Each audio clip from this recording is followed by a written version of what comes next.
Hello friends, आप सभी का स्वागत है आज की इस वीडियो में। आज हम पढ़ने वाले हैं ईवीएस पेडागोगी के कुछ इम्पॉर्टेंट क्वेश्चंस।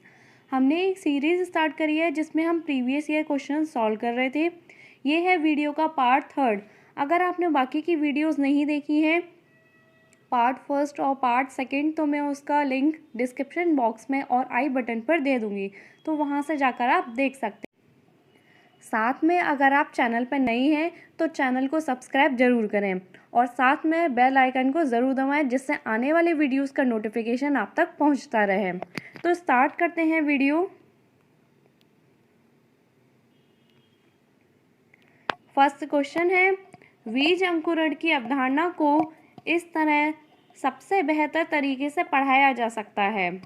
बीज अंकुरण की अवधारणा को किस तरीके से सबसे बेहतर पढ़ाया जा सकता है, ये पूछा गया है क्वेश्चन में।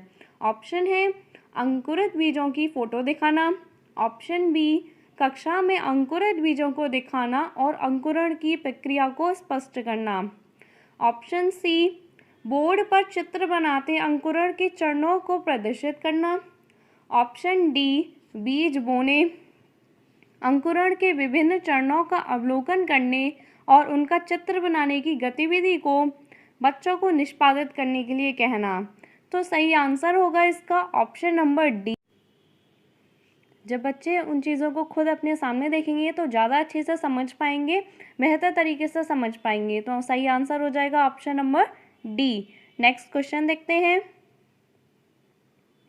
पर्यावरण अध्ययन की कक्षा में सरल प्रयोग और निर्देशन दिए जा सकते हैं।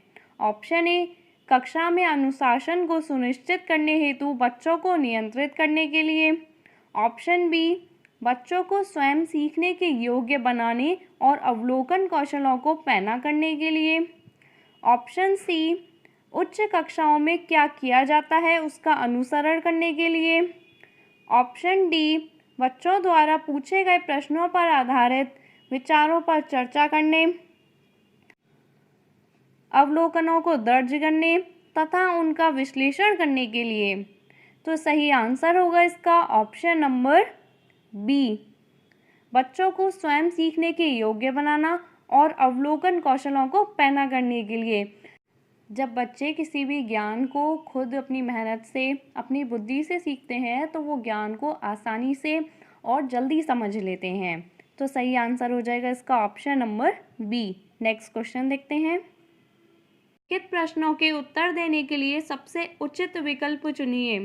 क्वेश्चन है, दत्त कार्य के संबंध में निम्नलिखित में से कौन सा कथन सही है। ऑप्शन दिए हुए हैं। ऑप्शन ए है दत्त कार्य अभिभावकों, भाइयों या बहनों द्वारा अपनी क्षमता के अनुसार किया जा सकता है, ऑप्शन बी प्रतिदिन विविधता और अभ्यास कराने के लिए कक्षा कार्य और फिर गृह कार्य के रूप में दत्त कार्य देने की आवश्यकता है, ऑप्शन सी दत्त कार्य आकलन का एक मात्र तरीका है, ऑप्शन डी दत्त कार्य बच्चों को सूचना खोजने, अपने विचारों का निर्माण करने और उन्हें उच्चारित करने का अवसर प्रदान करता है। तो सही आंसर हो जाएगा option number D. Next question देखते हैं। प्राथमिक स्तर पर आकलन में शामिल होना चाहिए। ऑप्शन ए छोटे बच्चों को उत्तीर्ण अथवा अनुत्तीर्ण की श्रेणी के अंतर्गत आंकने के लिए प्रत्येक सप्ताह गृह कार्य और कक्षा कार्य, ऑप्शन बी शिक्षक द्वारा सतत और असंरचनात्मक तरीके से किए गए अवलोकन को बच्चों और अभिभावकों के साथ बांटना, ऑप्शन सी प्रत्येक सप्ताह औपचारिक परीक्षाएं और खेल तथा उन्हें प्रगति पत्र में दर्ज करना, ऑप्शन डी अर्धवार्षिक और वर्ष के अंत में वार्षिक परीक्षाएं। तो सही आंसर होगा इसका ऑप्शन नंबर बी, शिक्षक द्वारा सतत और असंरचनात्मक तरीके से किए गए अवलोकन को बच्चों और अभिभावकों के साथ बांटना।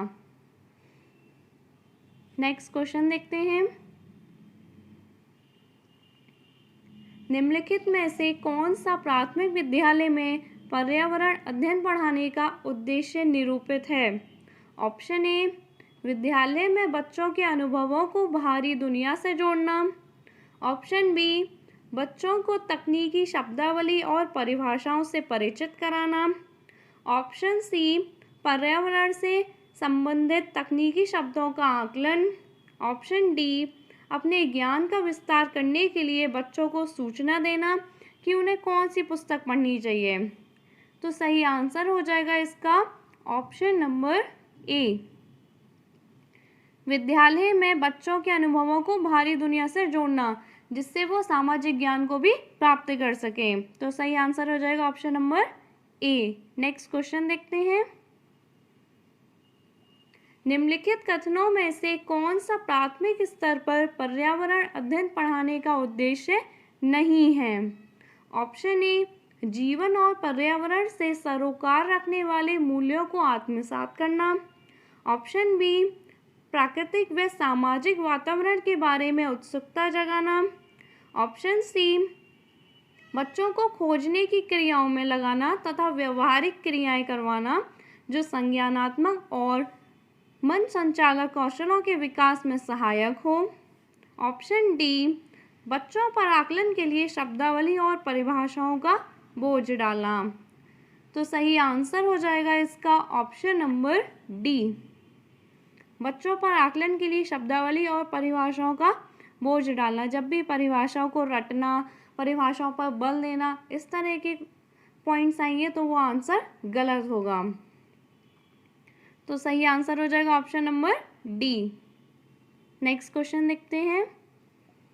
बच्चों को विभिन्न प्रकार के ईंधनों से परिचित कराने के लिए शिक्षक, तो इसमें पूछा गया है कि बच्चों को विभिन्न प्रकार के ईंधनों से परिचित कराने के लिए शिक्षक को क्या करना चाहिए। ऑप्शन देखते हैं। ऑप्शन है, एक लघु फिल्म दिखाने के साथ खाना पकाने के लिए इस्तेमाल होने वाले संभावित ईंधनों के प्रकार पर बच्चों के साथ चर्चा कर सकता है। ऑप्शन बी, चार्ट पर ईंधनों के चित्र प्रदर्शित कर सकता है। ऑप्शन सी, बच्चों से विभिन्न प्रकार के ईंधनों की सूची बनाने के लिए कह सकता है। ऑप्शन डी, कक्षा में कुछ ईंधनों के नमूने दिखा सकता है। तो सही आंसर हो जाएगा इसका ऑप्शन नंबर ए। बच्चों को विभिन्न प्रकार के ईंधनों से परिचित कराने के लिए शिक्षक को विभिन्न ईंधनों के चित्र दिखाने चाहिए, साथ में उनका उपयोग बताएं और एक लघु फिल्म दिखाएं जिससे बच्चे आसानी से उन्हें समझ सकें। सही आंसर हो जाएगा option number A. Next question देखते हैं।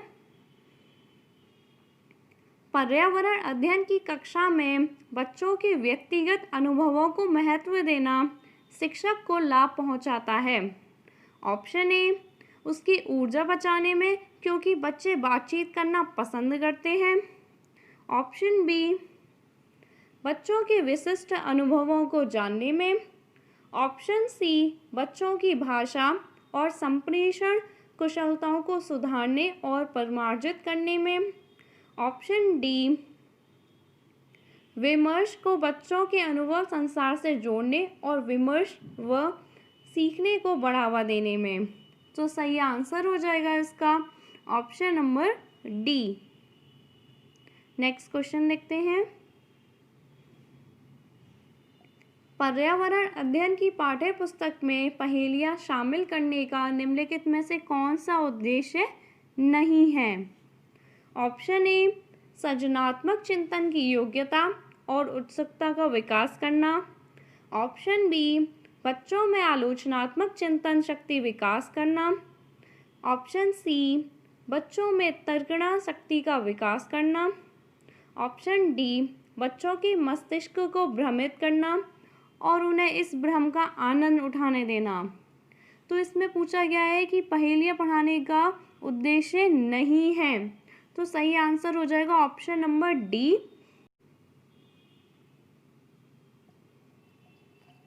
पर्यावरण की पुस्तक में पहेलियां इसलिए दी जाती हैं जिससे बच्चा जो पाठ पढ़ा है बाद में उस पाठ का अवलोकन किया जा सके पहेलियों द्वारा, इसलिए नहीं कि बच्चे को भ्रमित किया जा सके। तो सही आंसर होगा option number D. Next question देखते हैं। पर्यावरण अध्ययन की कक्षा में अवधारणाओं को स्पष्ट करने के लिए कविताओं और कहानी कथन का प्रयोग करना। ऑप्शन ए, उचित दिशा में बच्चों की ऊर्जा को संकेंद्रित करता है। ऑप्शन बी, पाठ को आनंददायक और रोचक बनाने में मदद करता है। ऑप्शन सी, स्थानीय एवं विश्व स्तर पर संसार की प्रकृति को खोजने और कल्पना करने की योग्यता का विकास करने में मदद करता है। ऑप्शन डी, बच्चों में विद्यमान भाषिक एवं सांस्कृतिक विविधता को ध्यान में रखता है। तो सही आंसर हो जाएगा इसका ऑप्शन नंबर सी, क्योंकि कहानी और कविताएं बच्चों की कल्पना शक्ति का विकास करने में मदद करती हैं। तो सही आंसर हो जाएगा option number C. Next question देखते हैं। पके हुए चावल रेफ्रिजरेटर में अपेक्षाकृत लंबे समय तक परिरक्षित किए जा सकते हैं, क्योंकि ऑप्शन ए, रेफ्रिजरेटर में कुछ ऐसे रसायन होते हैं जो रोगाणुओं को नष्ट कर देते हैं। ऑप्शन बी, कम तापमान पर रोगाणु निष्क्रिय हो जाते हैं। ऑप्शन सी, रोगाणु कम तापमान पर नष्ट हो जाते हैं। ऑप्शन डी, कम तापमान पर भोजन का नमी तत्व घट जाता है। तो सही आंसर होगा इसका ऑप्शन नंबर बी। पके हुए चावल रेफ्रिजरेटर में लंबे समय तक रखे जा सकते हैं, परिरक्षित रखे जा सकते हैं, क्योंकि कम तापमान पर चावल को खराब करने वाले जो रोगाणु होते हैं वो निष्क्रिय हो जाते हैं। नेक्स्ट क्वेश्चन देखते हैं। पर्यावरण अध्ययन के शिक्षक के रूप में आप बच्चों को चिड़ियाघर ले जाने की योजना बनाते हैं। आप बच्चों को निम्नलिखित में से कौन सी गतिविधि करने की अनुमति नहीं देंगे? ऑप्शन देखते हैं। चिड़ियाघर के विभिन्न जानवर कौन सा भोजन खाते हैं यह पता लगाना। ऑप्शन बी, चिड़ियाघर में जिन जानवरों को वो देखेंगे उनकी फ़ोटो एकत्रित करना। ऑप्शन सी, चिड़ियाघर में उन्होंने जो देखा है उसका चित्र बनाने के लिए उनकी ड्राइंग की कॉपी को साथ ले जाना। ऑप्शन डी, चिड़ियाघर के जानवरों के लिए बहुत सारी खाने की सामग्री ले जाना। तो सही आंसर होगा इसका ऑप्शन नंबर डी। चिड़ियाघर के जानवरों के लिए बहुत सारी खाने की सामग्री ले जाना, इसकी अनुमति नहीं मिलेगी। तो सही आंसर हो जाएगा option number D. Next question है, दोपहर के भोजन अवकाश के बाद पर्यावरण अध्ययन पढ़ाते समय आप यह पाते हैं कि बच्चे पाठ में रुचि नहीं ले रहे हैं, आप क्या करेंगे? ऑप्शन ए, बच्चों से कहेंगे कि वे डेस्क पर सिर रखकर आराम करें। ऑप्शन बी, पाठ को रोचक बनाने के लिए बहुआयामी बुद्धि पर आधारित दृश्य श्रव्य सामग्रियों का प्रयोग करेंगे। ऑप्शन सी, प्रकरण को तुरंत बदल देंगे। ऑप्शन डी, बच्चों को बाहर मैदान में खेलने के लिए ले जाएंगे। तो सही आंसर हो जाएगा इसका ऑप्शन नंबर बी, पाठ को रोचक बनाने के लिए बहुआयामी बुद्धि पर आधारित श्रव्य दृश्य सामग्रियों का प्रयोग करेंगे, ऑडियो विजुअल एड्स का यूज़ किया जाएगा। नेक्स्ट क्वेश्चन देखते हैं। रानी अपने घर का कूड़ा नीचे दिखाए गए तरीके से दो ढेरियों में अलग अलग करती है। तो यहाँ दो डायग्राम बने हुए हैं, आप देख सकते हैं। एक ही ढेर ये है और एक ढेर ये है। इसमें रखा है उसने केले का छिलका, सब्जियों के छिलके और सूखी पत्तियाँ, और दूसरे ढेर में रखी है जैम की बोतल, सॉस की बोतल, उपयोग में लाई गई टूथपेस्ट, ट्यूब, प्लास्टिक के खिलौने। तो रीना ने दो ढेरियों में कूड़ा निम्न आधार पर अलग किया है। ऑप्शन ए, दुर्गंध है, दुर्गंध रहित है। ऑप्शन बी, अपघटित होने वाले और अपघटित नहीं होने वाले। ऑप्शन सी, पुनः चक्रण किया जा सकता है या पुनः चक्रण नहीं किया जा सकता है। ऑप्शन डी, घरेलू कचरा है या औद्योगिक कचरा है। तो सही आंसर हो जाएगा इसका ऑप्शन नंबर बी, अपघटित होने वाले और अपघटित नहीं होने वाले। यानी अपने घर का कूड़ा दो ढेरियों में इसलिए अलग अलग रखती है जिससे वह अपघटित होने वाले कूड़े और अपघटित ना होने वाले कूड़े को अलग अलग रख सके, जिससे वह अपघटित होने वाले कूड़े और अपघटित ना होने वाले कूड़े को अलग अलग रख सके। जैसे केले का छिलका, तो सब्जियों के छिलके, ये सब कैसे हैं? अपघटित होने वाले हैं। जबकि जैम की बोतल, सॉस की बोतल ये सारे अपघटित नहीं होने वाले हैं। तो सही आंसर हो जाएगा इसका option number B. Next question देखते हैं। एक विद्यालय ने राजस्थान के लिए कक्षा 5 के बच्चों के शैक्षिक भ्रमण की योजना बनाई है। भ्रमण के दौरान बच्चों से आप क्या अपेक्षाएं रहेंगी?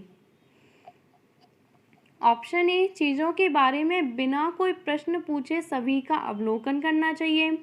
ऑप्शन बी, उन्हें आनंद उठाना चाहिए। ऑप्शन सी, उन्हें ध्यान से अवलोकन करना चाहिए, टिप्पणियां दर्ज करनी चाहिए और बाकी बच्चों तथा शिक्षक के साथ अपने अवलोकनों को बांटना चाहिए। ऑप्शन डी, यदि उनके कोई प्रश्न हो तो उन्हें दर्ज कर लेना चाहिए और घर पहुंचने के बाद अभिभावकों से उन्हें पूछना चाहिए। तो सही आंसर होगा इसका ऑप्शन नंबर सी। बच्चों के साथ चर्चा करें, प्रश्न करें और स्थलों के बारे में जानकारी दें, क्योंकि राजस्थान कैसा है, एक ऐतिहासिक स्थल है। तो सही आंसर हो जाएगा option number C. Next question देखते हैं। दुर्गा एक गांव में रहती है और लकड़ी या गोबर के उपले का ईंधन इस्तेमाल करते हुए चूल्हे पर खाना पकाती है। पिछले 3 महीनों से उसे तेज खांसी आ रही है। इसका कारण हो सकता है ऑप्शन ए, उसकी झोपड़ी के अंदर और बाहर प्रदूषण तथा वृद्धावस्था। ऑप्शन बी, ईंधन के जलने से उत्पादित कार्बन मोनोऑक्साइड का उसकी श्वसन नली में जमा हो गई हो। ऑप्शन सी, जलते हुए ईंधन से उत्पादित काला धुआं जो उसके श्वसन नली में जमा हो गया हो। ऑप्शन डी, जलते हुए ईंधन के धुएं से उसे एलर्जी हो गई हो। तो सही आंसर हो जाएगा इसका ऑप्शन नंबर सी। जो दुर्गा है, हो सकता है कि लकड़ी के गोबर और किसी भी प्रकार की जीवाश्म ईंधन के जलने से कार्बन मोनोऑक्साइड निकलती है और कार्बन मोनोऑक्साइड हमारे स्वास्थ्य के लिए हानिकारक होती है। तो हो सकता है कि दुर्गा के श्वसन नली में काला धुआं यानी कि कार्बन मोनोऑक्साइड जमा हो गई हो। तो सही आंसर हो जाएगा ऑप्शन नंबर सी। अगर आपको वीडियो अच्छी लगी हो तो वीडियो को लाइक, शेयर और सब्सक्राइब जरूर कीजिएगा।